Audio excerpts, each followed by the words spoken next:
Hello ಎಲ್ರಿಗೂ good morning. Swimming class ಮುಗಿಸ್ಕೊಂಡು ಬಂದು ಚಾರು ಐಸ್ ಕ್ರೀಮ್ ಬೇಕು ಅಂತ ಹಠ ಮಾಡ್ತಾ ಇದ್ಲು. ಲೆಟ್ಸ್ ಟ್ರೈ ಅಂತ ನಾವೇ ಮಾಡೋಕ್ಕೆ ಶುರು ಮಾಡಿದ್ವಿ.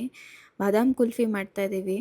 ಮೊದಲಿಗೆ ಅರ್ಧ ಲೀಟ್ರ್ ಹಾಲನ್ನ ಕುದಿಯೋಕೆ ಇಟ್ಕೊಂಡೆ. ಅದು ಕುದಿಯೋವರೆಗೂ ದ್ರಾಕ್ಷಿ, ಗೋಡಂಬಿ, ಬಾದಾಮಿ ಮತ್ತು ಸ್ವಲ್ಪ ಏಲಕ್ಕಿನ ಹಾಕ್ಕೊಂಡು ಗ್ರೈಂಡ್ ಮಾಡ್ಕೊತಾ ಇದ್ದೀನಿ. ಇದರಿಂದ ಥಿಕ್ನೆಸ್ ಚೆನ್ನಾಗಿ ಬರುತ್ತೆ. ಸ್ವಲ್ಪ ಕುದ್ಮೇಲೆ 2 ಸ್ಪೂನ್ ಕಂಡೆನ್ಸ್ ಮಿಲ್ಕ್ನ ಹಾಕ್ಕೊತಾ ಇದ್ದೀನಿ. ಕಂಡೆನ್ಸ್ ಮಿಲ್ಕ್ ಹಾಕಿ ಮಿಕ್ಸ್ ಮಾಡಿದ್ಮೇಲೆ ಸ್ವಲ್ಪ ಬಾದಾಮ್ ಪೌಡರು ಮತ್ತು ಮಿಕ್ಸ್ಚರನ್ನು ಹಾಕಿ ಚೆನ್ನಾಗೆ ಕುದಿಯೋಕೆ ಬಿಡ್ತೀನಿ. ಕುದ್ದು ಅದು ಕೆನೆ ಥರ ಸ್ವಲ್ಪ ಗಟ್ಟಿ ಆದಮೇಲೆ ಅದಕ್ಕೆ ಸಕ್ಕರೆನ ನೋಡ್ಕೊಂಡು ಹಾಕ್ಕೋಬೇಕು. ಯಾಕಂದರೆ ಎಲ್ಲನೂ ಸ್ವೀಟ್ ಇರೋದ್ರಿಂದ ಸ್ವೀಟ್ ಜಾಸ್ತಿ ಆದರೆ ತಿನ್ನೋಕ್ಕಾಗಲ್ಲ. ಸೊ ಸ್ವಲ್ಪ ಕೆನೆ ಎಲ್ಲ ಬಂದು ಗಟ್ಟಿ ಆದಮೇಲೆ ಅದನ್ನು ಆರಕ್ಕೆ ಬಿಟ್ಟು ಐಸ್ ಕ್ರೀಮ್ ಮೌಲ್ಡ್ ಒಳಗಡೆ ಹಾಕ್ತಾಯಿದ್ದೀನಿ. ಇದು ಹಾಕುವಾಗ ಜೊತೆಗೆ ಮಾಡುವಾಗ ಚಾರು ತುಂಬಾ ಕ್ವೆಶನ್ಸ್ ಕೇಳಿದ್ಲು. ಎಲ್ಲದಕ್ಕೂ ಕ್ವೆಶನ್ಸ್ ಆನ್ಸರ್ಸ್ ಹೇಳ್ಕೊಂತ ಮಾಡೋ ಅಷ್ಟೊತ್ತಿಗೆ ಸುಸ್ತಾಯಿತು.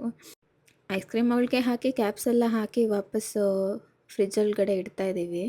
ಮೇ ಬಿ ನಾಳೆ ಬೆಳಗ್ಗೆ ಓಪನ್ ಮಾಡ್ತೀವಿ. ಬೆಳಗ್ಗೆವರೆಗೂ ವೆಯ್ಟ್ ಮಾಡೋಕ್ಕಾಗದೆ ಚಾರು ಈವ್ನಿಂಗೆ ಓಪನ್ ಮಾಡಿಸಿದ್ಲು. But ice cream was already ready.